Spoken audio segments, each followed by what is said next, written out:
Today we'll see the definition of a ring.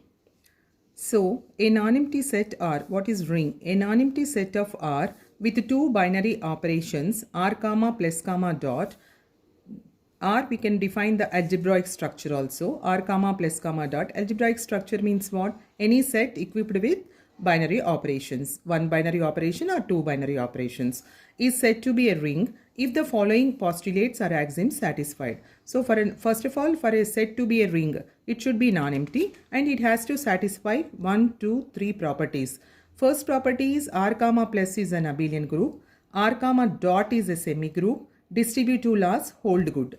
So here we see R comma plus is an abelian group. Abelian group means under this, it has to satisfy 5 properties. R is closed with respect to addition, that is A plus B belongs to R for all AB belongs to R. R is associative with respect to addition. Here we write A plus B plus C equals to A plus B plus C for all A comma B comma C belongs to R. R should have additive identity. Additive identity means what? What do we mean by the additive identity? That is 0.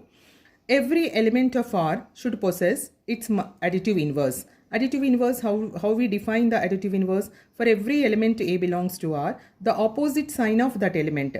If A is there, minus A will be the additive inverse. If minus A is there, minus of minus A will be the additive inverse. It should satisfy the commutative property with respect to addition. That is A plus B equals to B plus A for all A comma B belongs to R. So if that non-empty set satisfies these 5 properties, we call it as R comma plus is an abelian group. Second is R comma dot is a semi-group. Semi-group means what? It should satisfy the closure property and it should satisfy the associative property. Actually, binary operation means we always take under binary operation means it will be closed with respect to that operation. So that's why sometimes we don't mention it is closed. So closed and multiplication, the associative A into B into C equals to B into A into B into C for all A comma B comma C belongs to R. Third one is distributive laws, hold good. This is the new one which we have not done in the groups. Left distributive law. A into B plus C equals to A into B plus A into C for all A comma B comma C belongs to R. We have operated, A is operated from the left side. That's why it is left distributive law. So right distributive law, B plus C into A, B into A plus C into A. A is operated from the right side. So that's why the name right distributive law. If any non-empty set satisfies these 3 properties, R comma plus is an abelian group, R comma dot is semi-group and distributive laws, then we call that non-empty set with the 2 algebraic structures is called the ring. So now I want to tell the difference between what is the ring and the group. So the main difference between the groups and the ring is group will have only one binary operation and the ring will have the 2 binary operation. That is the main difference between rings and both are algebraic structures, but with one operation is the group and the 2 operations is the ring. Next here we see special types of rings. Ring with unity. If there exists multiplicative identity, that is 1 belongs to R, such that A into 1 equals to 1 into A equals to A for all A belongs to R, then the ring R is said to be ring with unity. If in a ring, because so far we have seen the definition, we didn't talk anything about 1 there. Additive identity we talked, but about one we have not talked about there. So after satisfying all the properties, we call that non-empty set as a ring. If the ring satisfies this property, if multiplicative identity exists in that ring, we call that ring as ring with unity. Example is I comma plus comma dot. The ring of integers is ring with unity because in integers we will have one. Commutative ring. Next. If a ring R satisfies the commutative property with respect to multiplication, already we have seen commutative property with respect to addition in the definition of a ring. Here if a ring satisfies the commutative property with respect to multiplication, that is AB equals to BA for all A comma B belongs to R. Boolean ring. Before going to the Boolean ring, so we will discuss about idempotent element. What idempotent element? Any element A belongs to R is said to be idempotent if A square equals to A. The square of that element equals to the element itself. Then we call that element as idempotent element. So what is Boolean ring? A ring R is said to be the Boolean ring if every element of R is an idempotent element. So an an element idempotent to be an idempotent, we should have A square equals to A. And if every element of a ring is an idempotent element, that if the every element can be expressed in this form A square equals to A, then that ring we call it as Boolean ring. Next, ring with zero divisors. This is very important. A ring R is said to be with zero divisors if AB equals to 0 implies A not equals to 0, B not equals to 0. That is, two non-zero elements we are taking, but the product is 0. We call it as if those elements two elements are there such that A is not equals to 0 and B is not equals to 0, but AB equals to 0, then that ring we call it as with zero divisors. Example we'll see.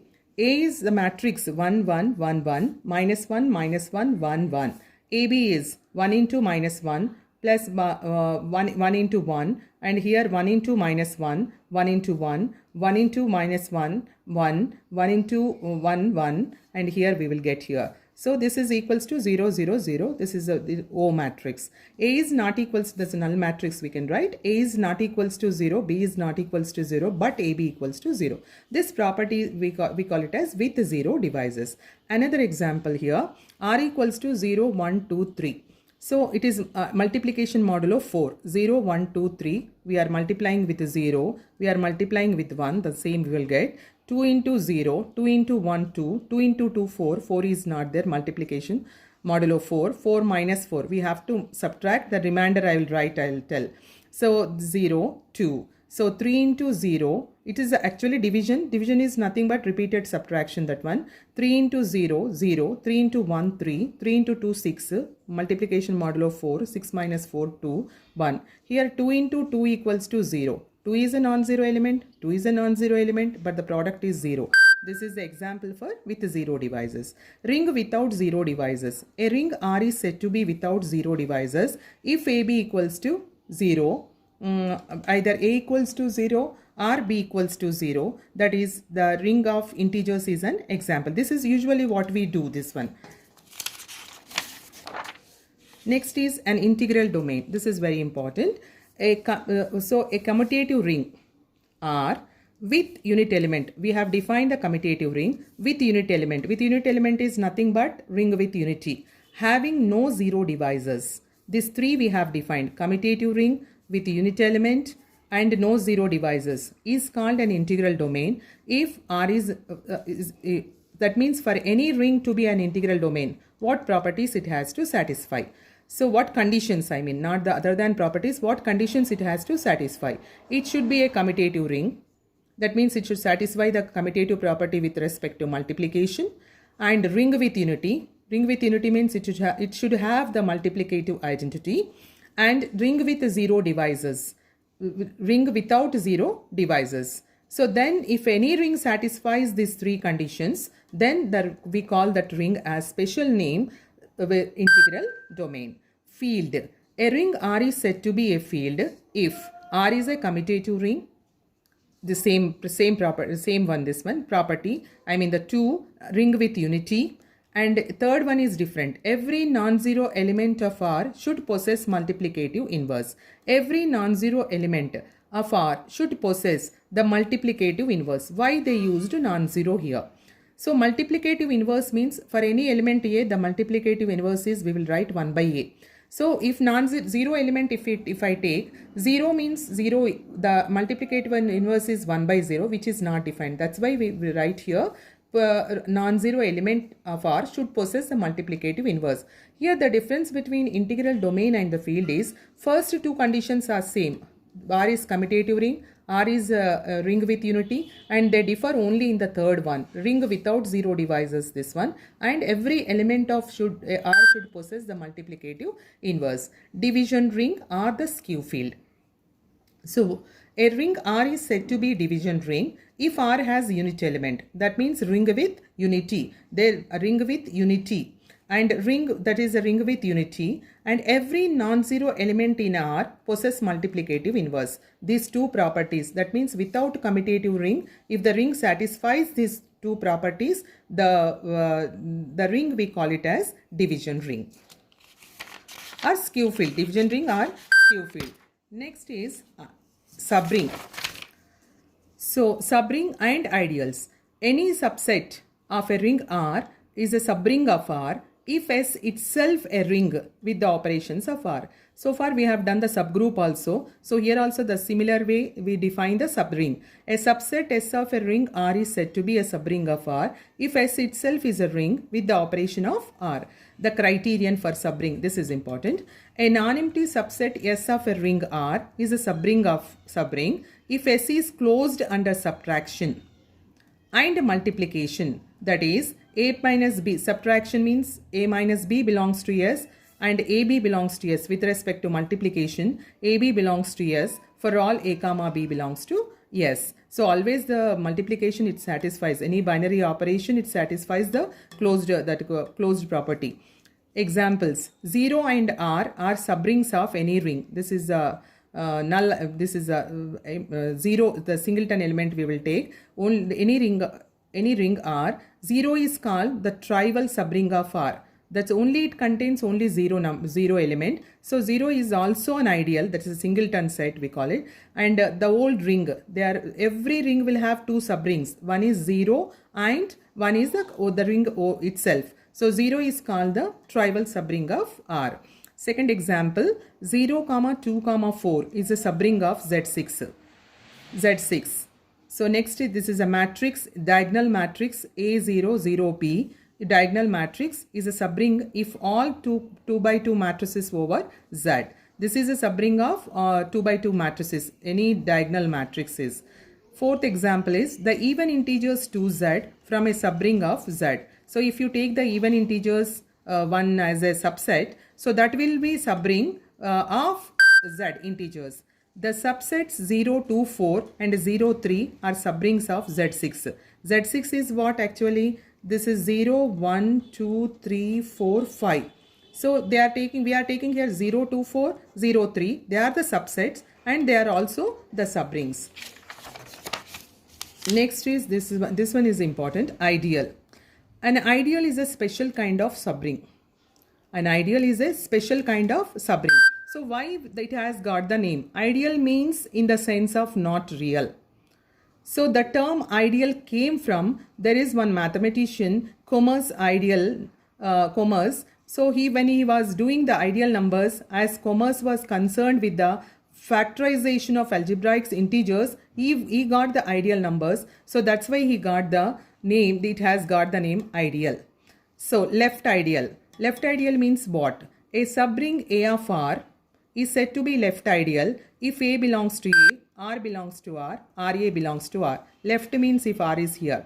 So first of all, subring we are saying. Subring means it has to satisfy the two properties. One is non-empty and closed under subtraction.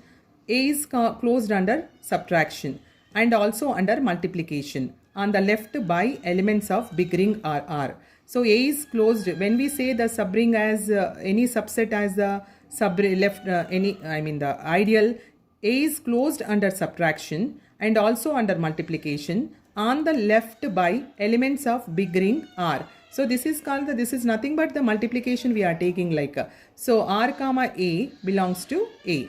So right ideal, A belongs to A, R belongs to R and AR belongs to A. Here R is on the right side. So but we should be very careful here. The product should belongs to that what the subset you are taking, that subset the product should belong. Then we say that if they satisfy the condition, so how many conditions it has to satisfy for to be an ideal? First of all, it should be non-empty. Second, A belongs to this one is A belongs to A, B belongs to A minus B belongs to A. Next is A belongs to R. This is A belongs to A and R belongs to R. AR comma RA belongs to A. First of all, it should be non-empty and it should be closed under subtraction and the left hand AR comma RA comma belongs to A, that one. Here A belongs to A, R belongs to R, RA and AR should belongs to A. This is very, very important. So that is right ideal. So R will decide whether it is left or right. If R is in the left place, we call it as a left ideal. If R is in the right place, we call it as a right ideal. So ideal. A two-sided ideal or just an ideal is both left and right ideal. If any non-empty subset satisfies the left ideal, and if it is a left ideal and as well as the right ideal, then we call that that one as the ideal. So that is A comma B belongs to A, R belongs to R, implies A minus B belongs to A, RA comma left, and AR belongs to A. These three conditions it has to satisfy, and moreover it should be non-empty. Example, 2Z is an ideal of Z, ring of even integers. Here 2Z, the subset of even integers, is an ideal of integers. 0, 2, 4, 0, 3. These are also subrings, are ideals of Z6. So note, in any ring, the subsets 0 and R are both ideals. In subring also we have seen 0 and R itself are subrings, and in the similar way 0 and R are both ideals.